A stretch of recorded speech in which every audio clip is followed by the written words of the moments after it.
BBC News with Sue Montgomery. The Israeli military says it successfully disrupted Hamas operations in many parts of northern Gaza after 3 months of fighting.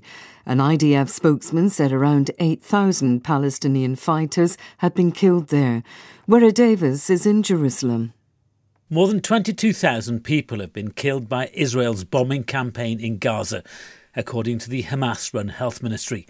But Israel has vowed that campaign will continue methodically in central and southern Gaza until its mission is accomplished. In a statement released 3 months to the day since the war began, an Israeli army spokesman said it had successfully disrupted Hamas operations in much of northern Gaza, including Jabalia, rendering them incapable of organised action. Thousands of Israelis have joined a protest in Tel Aviv, demanding that elections be brought forward so that a new government can be formed, with one of the signs held up describing the Prime Minister Benjamin Netanyahu as unfit for the job. For his part, Mr. Netanyahu posted a new video saying everything must be put aside until complete victory over Hamas was achieved.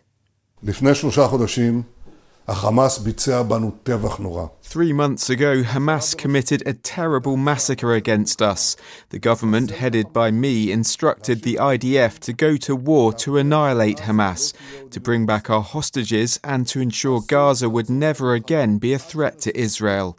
We must not stop the war until we have achieved all these objectives. The US Federal Aviation Administration has ordered the temporary grounding of some Boeing 737 MAX 9 planes after an Alaska Airlines flight made an emergency landing on Friday. The plane lost part of its fuselage during a flight to California while carrying more than 100 passengers. Shinga Nyoka is in Washington. The Federal Aviation Administration has ordered the grounding of 171 similarly configured 737 MAX 9 aircraft pending inspections.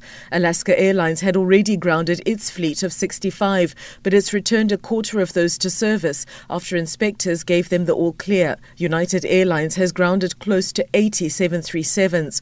That's caused disruption and 60 flights have been cancelled.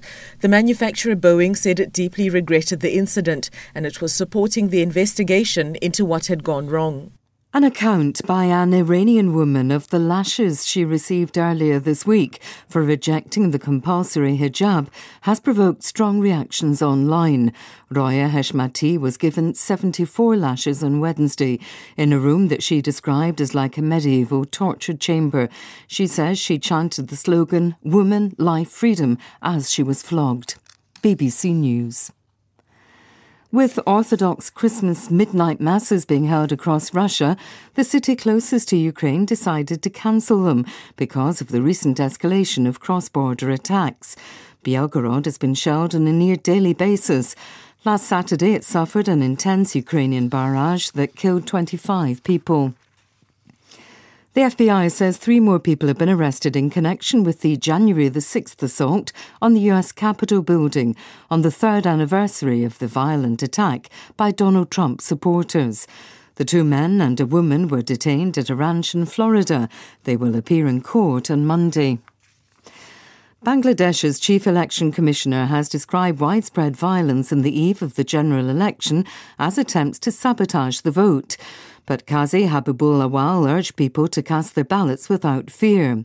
The ruling Awami League has accused the opposition of unleashing a reign of terror. The BNP, which is leading an election boycott, denies involvement. Here's Sanjay Dasgupta.